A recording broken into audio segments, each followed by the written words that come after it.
Dr. Daniel Hayes stepped off the transport shuttle and looked up at the massive structure floating in space before him.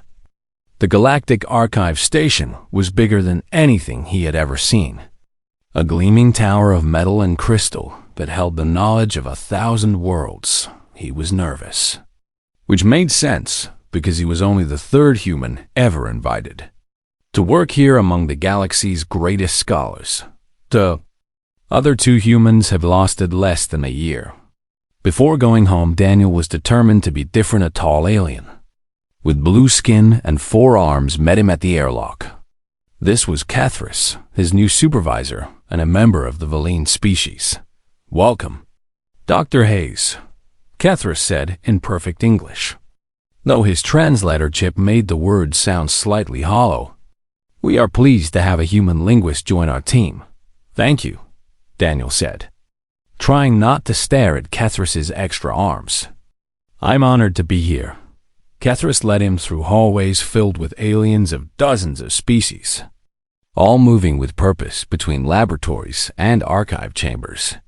Some looked at Daniel with curiosity. Others ignored him completely. They reached a secure vault deep in the station's core. "This is why we invited you," Kethris explained as the vault door opened with a hiss. "The tablets of the ancients." Daniel's breath caught in his throat.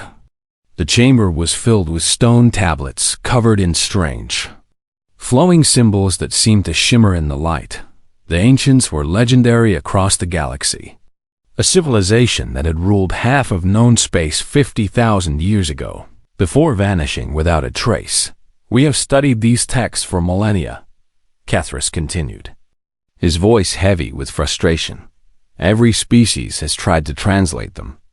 Every species has failed. The language is considered lost forever." Daniel approached the nearest tablet, drawn by something he couldn't explain. The symbols were beautiful, curved, and flowing like water frozen in stone. "What do you hope I can do that others couldn't?" He asked. Kethris's 4 hands gestured in what might have been a shrug. "Fresh eyes, perhaps. Humans think differently than we do. Maybe you will see something we missed." Daniel spent the next 3 weeks cataloging tablets and trying different translation approaches. Nothing worked, which wasn't surprising given that civilizations far more advanced than humanity had already tried everything. Then one morning, while examining a newly recovered tablet from a dead world called Terminus, something strange happened. The symbols seemed to shift and rearrange themselves in Daniel's vision, not physically, but in his mind. He blinked and looked again, and suddenly the meaningless curves became something he could almost read. He didn't think about what he was doing. He just opened his mouth and began to speak. The words that came out weren't English or any Earth language. They were something older, deeper, sounds that felt right in a way he couldn't explain. "Sarath Valmorian, Kathra Nuz Valdrin. Tal Vorsith Amin, Kathra Nuz Vorsith Tal," he read aloud, his voice growing stronger with each word. Behind him, he heard a crash. Kethris had dropped the datapad he was holding, and his 4 arms were frozen in shock. "What did you just do?" the Valane whispered. Daniel looked down at the tablet, then back at Kethris. "I read it. I don't know how, but I can read it." Within an hour, the archive's senior scholars had gathered in the chamber. Representatives from a dozen species crowded around Daniel as he translated the passage he had read. "It's about star navigation," he explained, pointing to different symbols, "and duty. Something about holding position against the darkness. It talks about guardians who watch the borders." A reptilian scholar named Vex challenged him. "This is impossible. You are making it up. No one can read the ancient language," Kethris defended Daniel. "I heard him speak words we have never heard before." The sounds were completely foreign. An elderly Valin named Sorix pushed through the crowd. His skin was pale with age, and he moved slowly, but his eyes were sharp. "Stop this immediately," Sorix commanded, his voice carrying authority that made everyone quiet. "There are legends about the ancient language. Warnings passed down through my people for generations." "What kind of warnings?" Daniel asked. Zorix looked at him with something like pity, that some things were meant to stay silent, that the ancients left their words unspoken for a reason, that to speak their tongue again would wake what sleeps. That's just superstition, Vex argued. Is it? Zorix turned to the assembled scholars. The ancients did not simply disappear. They chose to vanish. They had power beyond our understanding, technology we still cannot match. If they wanted their language preserved, it would have been. Instead, they let it die. The argument continued, but Daniel barely heard it. He was looking at the tablet again, at symbols that now made perfect sense to him. Like reading a book in his native language, that night, unable to sleep in his small quarters, Daniel reviewed recordings of the symbols. The more he looked at them, the more familiar they became. As if he had known this language his entire life, and only just remembered. I didn't know that across 3 sectors of space, deep space monitoring stations were detecting something impossible. Energy signatures were appearing at the edge of known space. In regions that had been empty and dead for 50,000 years, massive structures were powering up. Systems that had been dormant since before any current species had achieved spaceflight by the time the first reports reached the Galactic Council. Hundreds of these signatures had been detected, all activating simultaneously. Scientists scrambled to analyze the data. Military commanders prepared for unknown threats. Political leaders demanded explanations, and deep in the archive station, Zorix sat alone in the dark, his old hands shaking. He had heard the old stories from his grandmother, who had heard them from hers. Stories passed down through 100 generations of Valens. Stories said that if anyone ever spoke the ancient language again, the fleet would wake, the fleet that had been sleeping in the dark between stars, waiting for a voice it recognized, waiting for someone who carried the blood of the ancient Zorix. Looked toward Daniel's quarters and wondered if the young human had any idea what he had done. Question wasn't whether humanity was connected to the ancients. The question was what that connection would cost, because the old stories also said that when the fleet woke, it would demand proof that its masters still lived, and if that proof wasn't given, the fleet would assume extinction had occurred. The fleet would assume there was nothing left to protect, and what an ancient war fleet might do when it believed its purpose was gone. That was something the stories didn't say. Zorix just hoped they would all live long enough to find out. Ambassador Amanda Price had been in diplomatic meetings before, but nothing like this. The Galactic Council chambers were in complete chaos, with representatives from hundreds of species shouting over each other while holographic displays showed terrifying images of massive structures appearing across dead space. She had been pulled from her sleep just 3 hours ago and rushed to the emergency session. Order. The council speaker, a massive creature called a Thorian, bellowed through the translation systems. We will have order. The shouting gradually died down. Amanda sat in the human delegation section, which was painfully small compared to the elder species who had been part of the council for thousands of years. The evidence is clear, a Tokari representative named Velm said, his crystalline form reflecting the holographic lights. These energy signatures appeared simultaneously across 17 sectors. They are ancient technology activating after 50,000 years of silence. What caused the activation? Someone demanded. Velm's crystalline surface darkened, which Amanda had learned meant he was worried. Our investigation traced the origin point to Viridium Prime, to the Galactic Archive Station. Specifically, to the exact moment when a human linguist spoke the ancient language. Every eye in the chamber turned toward Amanda. Her heart was pounding, but she kept her face calm. Years of diplomatic training helped her stand without showing fear. The council demands an explanation, the speaker said. How does a human possess knowledge of a language that has defeated our greatest scholars for millennia? I don't have an answer yet, Amanda replied honestly. Dr. Daniel Hayes is a linguist, one of our best. If he can read the ancient texts, I assure you he had no idea this would happen. Ignorance is not an excuse. A Corvan military commander named Threxus slammed his clawed hand on his desk. Humanity has triggered something none of us understand. Those structures are warships, hundreds of them, each one large enough to destroy a planet. We don't know they're hostile, Amanda countered. We don't know they're not. Threxus shot back. The speaker called for calm again, then said, Dr. Hayes will be brought before this council. We will have answers. Daniel arrived 6 hours later, escorted by council security and looking terrified. Amanda met him outside the chambers and quickly briefed him on what was happening. I just read some tablets, Daniel said, his hand shaking. I didn't mean to wake up an army. I know, Amanda said gently, but you need to stay calm in there. Answer their questions honestly and let me handle the politics. The questioning lasted for hours.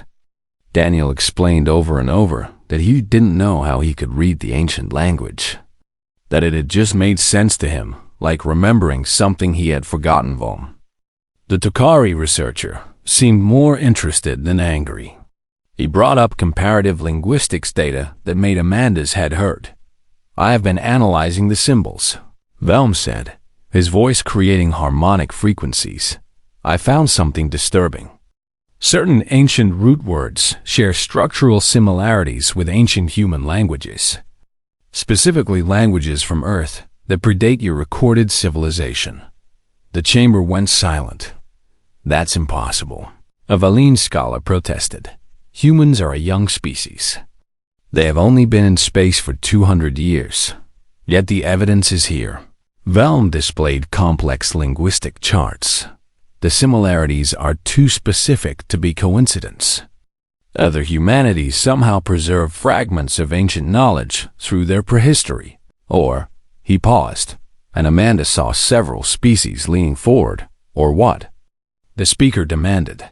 Or humans are descendants of the ancients themselves. Velm finished the chaos that erupted, made the earlier shouting seem quiet by comparison. Species were yelling that this was absurd, that humanity couldn't possibly be connected to the most powerful civilization in galactic history. Daniel sat frozen in shock while Amanda tried to defend the theory. Though she had no idea if it was true, this is insanity. Threxus roared. The ancients were legends, beings of incredible power and wisdom. Humans are primitive, aggressive, barely worth notice in the galactic community. Yet a human can read their language when no one else can. Velm pointed out calmly a Valine elder named Sorix stood slowly.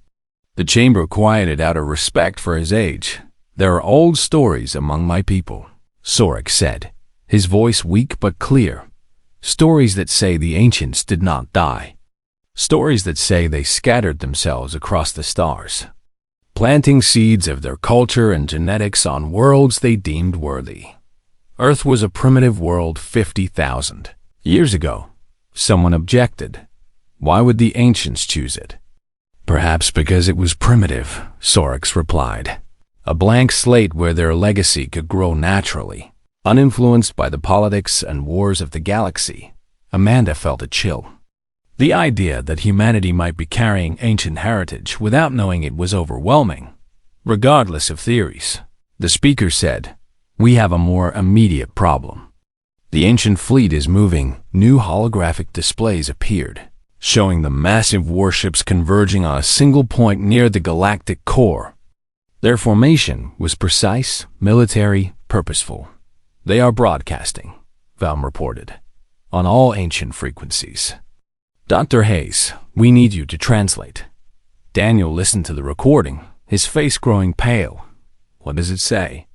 Amanda asked. Daniel swallowed hard before speaking. "It says, heirs of the blood, speak the words of calling. The fleet awaits your command. Silence will be interpreted as extinction. You have 7 cycles to respond." The chamber erupted again, but Amanda barely heard it. She was watching Daniel, who looked like he might faint. "They think we're the ancients," He whispered to her, "They think humans are their masters. Can you respond?" She asked quietly. "I don't know," Daniel admitted. "I can read their writing, but this is different. They're asking for specific protocols, commands I don't know." Trexus stood again, his voice cutting through the noise. "This proves humanity is dangerous. They have awakened a fleet that could destroy us all. We must act now. Quarantine Earth, restrict human movement until this is resolved." Other species began agreeing. Fear driving their decisions, Amanda stood to argue, but Velm interrupted. "There is more. Long-range sensors have detected something else, something the ancients may have been protecting against." The displays changed, showing dark readings at the edge of explored space. "What is that?" someone asked. "We don't know," Velm said, his crystalline form flickering with concern. "But it's massive, and it's moving toward inhabited systems." The ancient fleet began positioning itself to intercept this anomaly. Whatever it is, the ancients built their fleet to fight it. Sorix's voice was barely a whisper, but everyone heard him. The old stories called it the Void. They said it consumed everything, that the ancients gave everything to hold it back. "And now it's coming again," Amanda said, understanding flooding through her. The speaker looked at Daniel. "Can you command the fleet?" "I don't know," Daniel said again. "I can read their language, but commanding a military force, that's something completely different. You have 7 cycles to learn," the speaker said grimly. "Because if you cannot, we face that darkness with only our own forces. And based on what we're seeing, our forces won't be enough." Amanda put a hand on Daniel's shoulder as the council dissolved into frantic. Planning session 7 cycles. In human time, that was about 10 days. 10 days for a linguist to learn how to command the most powerful fleet ever built 10 days before. Something called the Void arrived 10 days to prove humanity worthy of an ancient legacy they never knew they carried. Captain Lisa Morgan stood on the bridge of the exploration vessel Frontier and watched Earth grow larger on the view screen. She had been recalled from a survey mission near the Outer Rim. Along with every other human ship in space, something big was happening. Something that had the entire galaxy on edge. "Captain, we're receiving priority transmission from Earth Command," her communications officer said. Lisa nodded. "Put it through?" The message was brief and classified. All human personnel were being recalled to Earth or the nearest human station. Civilian travel was restricted. Military forces were on high alert. "What do you think is going on?" her first officer asked quietly. "Nothing good," Lisa replied. On Earth, the World Council was in emergency session. President Chun addressed the gathered leaders with a grim expression. "The situation is this," he said, pulling up holographic displays. "One of our linguists accidentally activated an ancient fleet by reading their language. The Galactic Council is divided on how to respond. Some species want us quarantined, others want Dr. Hayes forced to take command of the fleet, and a few are calling for more aggressive action against humanity." "What kind of aggressive action?" the European representative asked. "The kind that involves weapons," the president said flatly. "There's a faction called the Coalition of Free Worlds. They're led by the Corvins and about 30 other species. They see the ancient fleet as an existential threat, and since a human activated it, they see us as the threat. Can we defend ourselves?" The Asian Alliance representative asked. "Against a coalition of 30 species with thousands of years of military development?" The president shook his head. "Not a chance. Our only hope is to resolve this peacefully." At the Galactic Archive, Daniel worked around the clock with a team of researchers. Joining him were Ben Carter, a human archaeologist who specialized in dead civilizations, and Claire Sullivan, a linguist who had studied under the same professor as Daniel. "Look at this," Ben said, spreading out images of newly discovered tablets. "These aren't just navigation records. They're historical texts. The ancients called themselves the Wardens. Wardens of what? Claire asked. Everything, Ben replied. They saw themselves as protectors of all life in the galaxy. They built the fleet not to conquer, but to defend against something they called the Void Swarm. Daniel leaned over the translations, his ability to read the ancient language growing stronger each day. It says the Void Swarm is a biomechanical entity. It consumes entire star systems, breaking them down to fuel its growth. How did the Wardens stop it before? Claire asked. They didn't, Daniel said quietly. Not completely. They pushed it back, sealed it beyond the galactic rim. But the sealing process required massive energy, and it cost them everything. Ben pulled up star charts. Look at this distribution pattern. I've been mapping known ancient sites across the galaxy. There's a specific pattern to where they settled, where they built, where they left their legacy. Claire studied the maps. These locations correspond to genetic diversity hotspots, worlds where life evolved complex structures, including Earth, Ben said, highlighting their home world. Earth wasn't just visited by the ancients. It was chosen. They left something here, maybe in our DNA, maybe in our cultural memory. Daniel thought about how naturally the ancient language came to him, how it felt like remembering rather than learning. What if they knew they were going to die fighting the void? What if they spread themselves across promising worlds, hoping their legacy would survive? That's exactly what these texts suggest, Ben confirmed. The Wardens were preparing for extinction. They encoded their knowledge in genetics and culture, then scattered themselves across dozens of worlds. But why can only Daniel read it? Claire wondered, if this is genetic memory, shouldn't other humans be able to? Maybe it's dormant in most of us, Ben suggested. Or maybe it requires the right trigger. Daniel was already a linguist, already trained to see patterns in language. Maybe that training unlocked what was sleeping in his genes? Their research was interrupted by Amanda, who arrived with grim news. The Coalition of Free Worlds is assembling a fleet, she said. They're preparing to attack the ancient warships. That's insane. Daniel protested. Those ships are here to protect us. They don't see it that way, Amanda replied. They see an unstoppable military force controlled by a species they don't trust. Threxus is convincing more species to join him every day. How long do we have? Ben asked. 5 cycles, Amanda said. Less than a week in human time. Either you figure out how to command the ancient fleet by then, or the coalition attacks. Daniel felt the weight of responsibility crushing down on him. He was just a researcher, someone who liked quiet libraries and old texts. Now the fate of Earth, maybe the entire galaxy, depended on his ability to speak words correctly. Claire saw his distress and put a hand on his shoulder. We'll figure this out. That's what we do. We solve puzzles. This is just another puzzle. But it wasn't just a puzzle. And they all knew it. Over the next 4 cycles, they made breakthrough after breakthrough. The tablets revealed a specific protocol, a ceremonial dialect called the language of authority that the Wardens used for fleet command. It wasn't enough to read the words.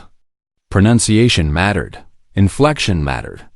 Even the rhythm of speech mattered. Claire coached Daniel through every syllable, using recordings they had of him speaking the language naturally to build a pronunciation guide. The Wardens were precise, she explained. Every sound had meaning. Change one tone and you change the entire command. Meanwhile, the political situation deteriorated. Amanda spent her days fending off threats and bribes from various species. Some offered humanity vast resources if they would refuse the fleet. Others threatened war if humanity claimed it. The coalition of free worlds grew larger. 50 species now. Their combined fleet gathering at a neutral point between the Council territories and the ancient Armada. Captain Lisa Morgan and the Frontier joined the small human defensive fleet. They were hopelessly outnumbered, but they wouldn't let Daniel face this alone. If the coalition attacks, Lisa told her crew. Our job is to buy time. Time for Daniel to complete the protocol, time for diplomacy to work, time for something to change. And if nothing changes? Our first officer asked Lisa, looked at the display showing the coalition fleet, then at the ancient warships beyond. Then we make our stand. Humanity didn't come this far by running from a fight. On the sixth cycle, long-range sensors detected the void swarm. It was still far away, but its energy signature was unmistakable. The galaxy was running out of time. Daniel practiced the authority protocol until his voice was raw. The words had to be perfect, the tone exact, the meaning clear. You can do this. Ben encouraged him. You've already proven you carry their legacy. Now you just have to prove you understand what that legacy means. What if I mess up? Daniel asked, what if I say the words wrong and the fleet doesn't respond? Then we try again, Claire said firmly. But you won't mess up. I've never seen anyone learn a language as fast as you've learned this. It's in your blood, Daniel. Trust that. Amanda arrived with final preparations. The council has agreed to let you attempt contact. We're moving to the designated meeting point tomorrow. The coalition will be there too, watching. If this fails, they'll attack immediately. That night, unable to sleep, Daniel reviewed the texts one more time. He found a passage he hadn't noticed before. Written in a slightly different style, it was personal. A message from one of the last wardens. The translation made his hands shake. To those who come after, who carry our blood and our duty, know that we chose this path freely. We gave everything not because we had to, but because it was right. The fleet is not a weapon of conquest, but a shield for the innocent. Use it wisely, use it justly, and know that we believe in you. Daniel closed his eyes and felt the weight of 50,000 years pressing down on him tomorrow. He would speak words that hadn't been heard since the wardens died tomorrow. He would either save the galaxy or watch it burn. The question was whether he was truly ready to become what the ancients believed humanity could be. The neutral station hung in space between two forces that could destroy entire civilizations. On one side, the coalition of free worlds fleet, bristling with weapons and barely contained aggression. On the other, the ancient Armada, silent and waiting. Hundreds of massive warships that made everything else look like toys. Daniel stood in the observation deck and tried not to throw up. Breathe. Claire said beside him. You've practiced this 1,000 times. Practice and real life are different, Daniel replied. Watching the coalition fleet through the viewport, Amanda joined them, her diplomatic face hiding her worry. Threxus is demanding we abandon this attempt. He says allowing humans to control the ancient fleet is too dangerous. What did you tell him? Ben asked that he can file a formal complaint, Amanda said with grim satisfaction. After we've dealt with the void swarm that's currently eating its way toward inhabited space. Captain Lisa Morgan's voice came through the communication system. Ambassador, we're detecting weapon charges from the coalition fleet. They're preparing to fire on us or the ancients. Amanda demanded. Both, ma'am, Lisa replied. Threxus is done waiting. Daniel felt his heart pounding. Everything was falling apart before he even had a chance to try.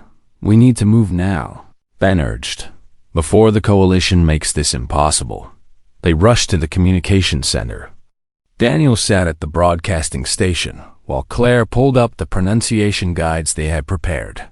Remember, she said, each word builds on the last. The protocol is like a conversation. You stay who you are. You prove your worthiness. You accept the responsibility. No pressure. Daniel muttered. Amanda was arguing with Threxus over the diplomatic channel. The Corvan commander's face filled the screen, his reptilian features twisted in anger. You are making a mistake that will doom us all. Threxus shouted, I will not allow this human to claim a power he cannot understand. You don't have the authority to stop us, Amanda countered. I have 50 fleets and the will to use them, Threxus replied. Stand down, or I will fire on the ancient ships and anyone who defends them. If you fire on those ships, you'll wake something far worse than anything humanity could do." Amanda warned, but Threxus had already cut the connection. Coalition fleet powering weapons. Lisa reported from the frontier. Multiple target locks. "Daniel, whatever you're going to do, do it now." Daniel closed his eyes, took a deep breath, and began to speak. The words came from somewhere deep inside him, sounds that felt both foreign and familiar, like a song he had known as a child, but forgotten until this moment. "Sereth Valmorian, Kethera Nuz Valdrin," he began, his voice steady despite his fear. "I am Daniel Hayes, heir of Earth, speaking with the voice of the Wardens." The ancient fleet responded immediately. Lights blazed across every ship. Systems that had been dark for 50,000 years coming to life, and artificial intelligence spoke, its voice resonating through every communication channel in the sector. "We hear you, small one. We have waited long for this call," Daniel continued. Following the protocol Claire had helped him perfect.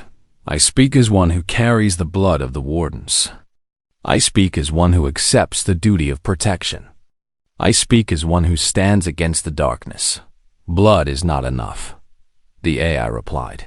"You must prove understanding. Answer truly. What is the purpose of the fleet?" This was the test. Daniel knew from the texts that the Wardens had built safeguards, ensuring their fleet would only serve those who understood their philosophy. "The fleet exists to protect," Daniel said carefully, "not to conquer, not to rule, to shield the innocent and hold the line against the void. Power without purpose is tyranny. Strength without wisdom is destruction." "Why do the Wardens fight?" "Because it is right," Daniel replied, feeling the truth of the words. "Because all life has value. Because the strong must protect the weak. Because silence in the face of evil is itself evil." The AI was quiet for a long moment. In that silence, Daniel heard alarms blaring from Lisa's ship. Coalition fleet firing. She shouted energy weapons lanced through space toward the ancient Armada. Threxus had made his move, trying to destroy the fleet before Daniel could complete the protocol. Daniel watched in horror as the weapons approached the ancient ships. But the fleet's defensive systems activated. Automatically shields materialized. Energy barriers that absorbed the coalition attack without even flickering. Point defense weapons tracked and neutralized incoming missiles with precision, impossible for organic gunners, within seconds. The coalition attack had been completely stopped. But not a single coalition ship was destroyed. The ancient fleet had simply disabled their weapons, leaving the ships intact but helpless. "Defensive protocols only," the AI said calmly. "We do not strike first. We do not kill unless necessary. This is the way of the Wardens." Threxus's voice came through the open channel, shocked and furious. "Impossible. Our weapons should have. Your weapons are children's toys compared to Warden technology." The AI interrupted. "But we will not destroy you. The Wardens valued all life. Even when attacked, we seek to preserve rather than eliminate." Daniel felt something shift in the conversation. The AI was testing him still, showing him what the fleet could do, waiting to see how he would respond. "Can you restore their weapons?" Daniel asked. "Yes, the AI replied. "Then do it," Daniel said firmly. They attacked out of fear. Fear of the unknown. Fear of power they don't understand. But we are not here to punish fear. We are here to protect everyone, even those who oppose us. The coalition ship's weapon systems came back online. Threxus stared at his displays in disbelief. "You could have destroyed us," he said quietly. "Yes," Daniel agreed. "But that's not what the Wardens would do. They would show mercy. They would prove through action that power can be trusted when it serves others rather than itself."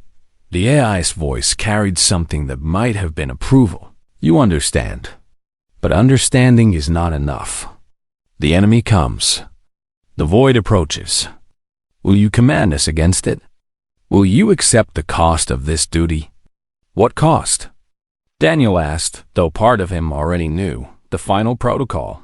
The AI explained, if the void cannot be stopped by force, the fleet can create a dimensional seal. But the seal requires constant power, constant maintenance. The fleet commander must remain with the ships, providing the living spark that maintains the barrier. It is a sacrifice, small one. It is the price the wardens paid. Amanda gasped. Claire grabbed Daniel's arm. Ben shook his head in denial. No, Amanda said firmly. There has to be another way. There is always another way. The AI agreed. But not all ways lead to victory. Not all choices save everyone. The wardens understood this. They chose to give everything. Will you do the same? Daniel looked at his friends, at the people who had helped him reach this point. He thought about Earth, about the billions of humans who had no idea their world hung in the balance. He thought about the wardens, who had made this same choice 50,000 years ago. If it comes to that, Daniel said slowly, if there's no other option, yes, I'll pay the cost. But first, let's try to win without sacrificing anyone. Spoken as a true warden, the AI said. And Daniel felt the fleet systems open to him. Vast networks of power and purpose responding to his commands. He was no longer just Daniel Hayes, linguist and researcher. He was the voice of the wardens, commander of the greatest fleet ever built. Rexus broadcast to all ships, coalition and council alike. I was wrong. Humanity has proven itself worthy. The Corvins will stand with the wardens against the darkness. Other coalition species began withdrawing their opposition. Some grudgingly, others with genuine respect. Amanda sagged with relief. But Claire was studying the incoming data about the void swarm. Daniel, she said urgently, it's moving faster than predicted. We have maybe 2 days before it reaches inhabited systems. The celebration died quickly. All ships, Daniel said. His words transmitted through the ancient fleet's communication systems. This is Daniel Hayes. The void is coming. We need to prepare. I need volunteers from all species, anyone willing to learn the basics of warden command protocols. This fight is too big for one person. Why? Threxus asked. Because the wardens believed in unity, Daniel replied. Because I can't command this entire fleet alone. And because if we're going to survive, we need to work together. The eye hummed approvingly. The first warden in 50,000 years. And already he seeks to share the burden rather than hoard the power. Perhaps there is hope for this galaxy after all. The void swarm appeared on long-range sensors like a spreading darkness, a massive cloud of biomechanical entities that consumed everything in its path. 3 uninhabited systems had already been devoured, their stars extinguished. Their planets broken down into raw materials that fed the swarm's growth. Captain Lisa Morgan stood on the bridge of the frontier and watched the tactical displays with growing dread. How big is it? Her first officer asked. Bigger than anything in our records, Lisa replied. The ancient texts called it a swarm, but this is more like a living galaxy. Across the fleet, representatives from dozens of species were learning the basics of warden command language. Daniel had created a crash course in the essential phrases, the words needed to coordinate fleet operations. Claire taught pronunciation while Ben provided historical context. Volunteers struggled with sounds their species had never made, but they persisted. The key is intention, Claire explained to a group of Valine officers. The language responds to meaning as much as sound. You're not just giving orders, you're stating purpose. Threxus surprised everyone by being one of the most dedicated students. The Corvin commander practiced until he could speak basic fleet commands with reasonable accuracy. I will not let pride prevent me from learning, he told Daniel during a break. I was wrong about humanity. I was wrong about the Wardens. I will not be wrong about this fight. The ancient fleet I had opened training interfaces in multiple languages, helping volunteers understand Warden tactical systems. It was remarkable how quickly galactic unity formed when facing extinction. Amanda coordinated with the Galactic Council, organizing civilian evacuations from systems in the Void's path. Millions of beings were being moved to safer regions. A logistical nightmare that tested every species' resources. We're running out of time, she reported to Daniel.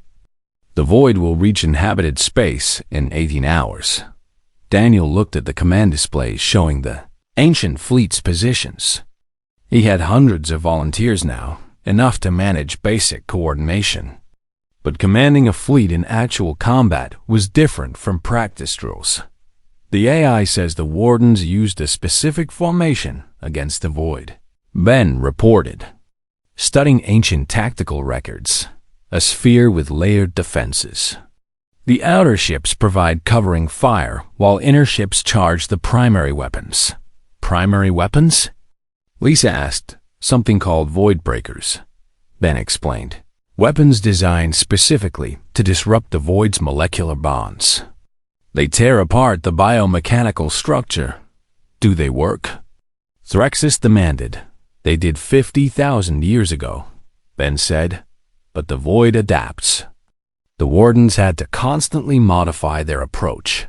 Daniel felt the weight of command pressing down on him. These weren't just ships. They were lives.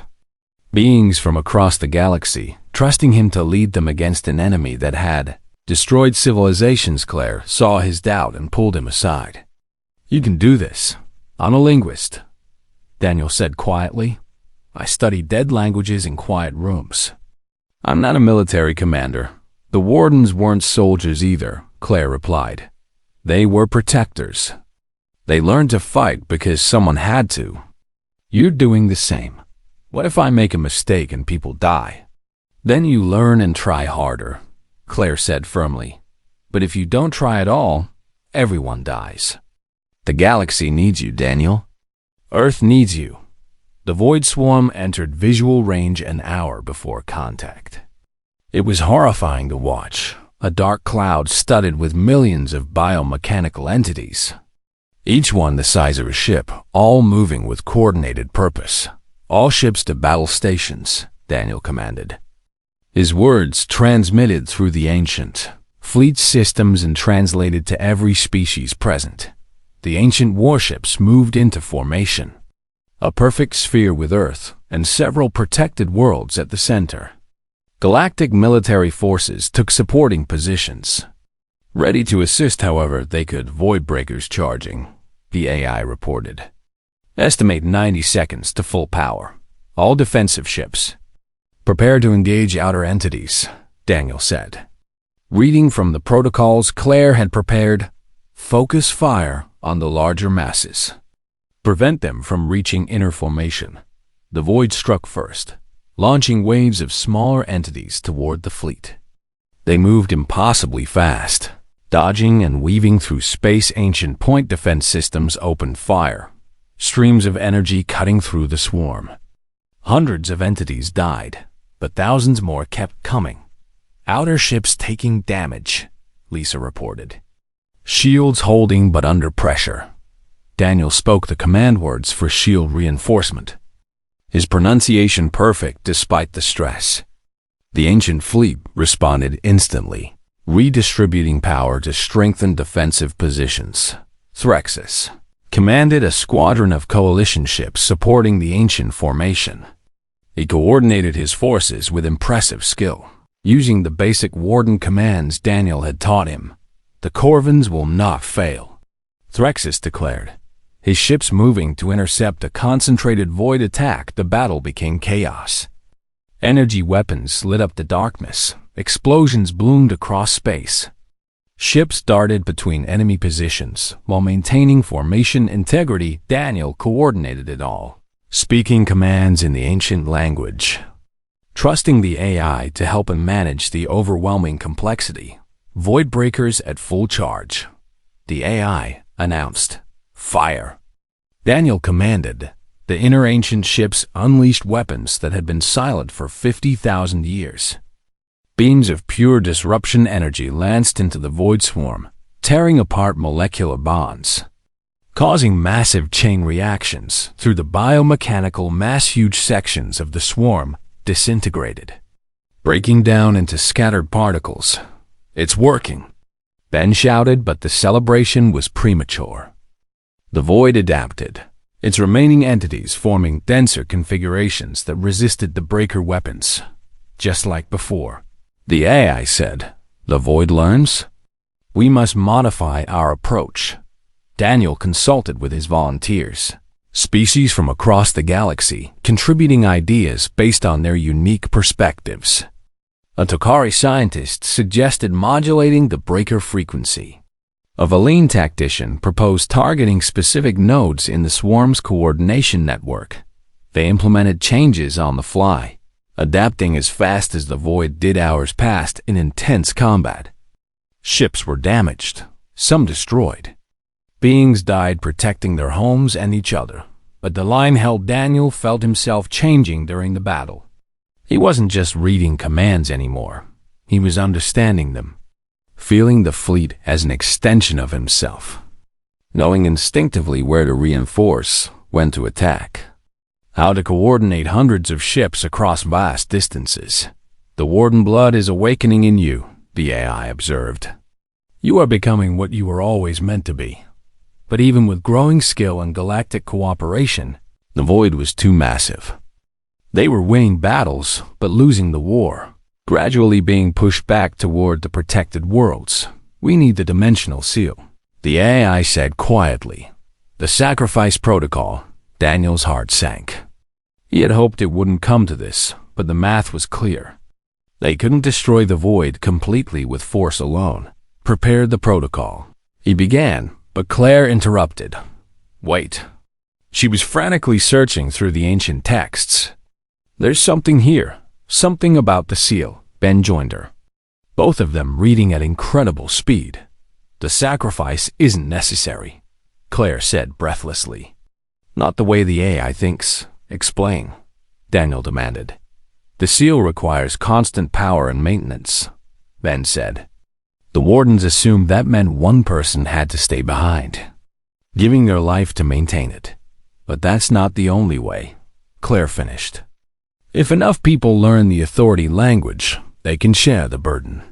Multiple voices maintaining the seal together, rotating duties so no one has to sacrifice themselves permanently." The AI processed this information. The Wardens never considered this approach. They believed the burden was too great to share. They didn't have a united galaxy, Daniel said, understanding flooding through him. They were alone. "We're not. He broadcast to all ships, all species. I need volunteers. People willing to learn the deepest level of Warden command language. We can seal the void, but we need many voices, not one sacrifice." The response was overwhelming. Beings from dozens of species stepped forward, willing to dedicate themselves to protecting the galaxy over the next hours. While the battle continued, Daniel and his team taught the essential phrases. It was rushed, imperfect, but it was enough. "We are ready," a choir of voices announced in the ancient language. Humans, Volians, Corvans, Tokari, and dozens of other species, all speaking as one. Daniel gave the command. "Activate the dimensional seal." The ancient fleet shifted formation, creating a massive geometric pattern in space. Energy flowed between the ships, building into a crescendo of power. Then, guided by multiple voices speaking in unity, the seal-activated barrier of pure energy erupted from the fleet, expanding outward to engulf the void swarm. It didn't destroy the entities, it displaced them, pushing them back beyond the dimensional boundary into a pocket of sealed space. The void fought, trying to break through, but the voices held strong. Humans and aliens working together, maintaining the barrier through constant effort and coordination. When the seal finally stabilized, the void was contained, trapped in a prison it couldn't escape. The battle was over, The silence that followed was profound. Ships hung in space, weapons cooling, crews exhausted, but alive. We did it. Amanda whispered. Daniel slumped in his chair, the strain of commanding finally catching up with him.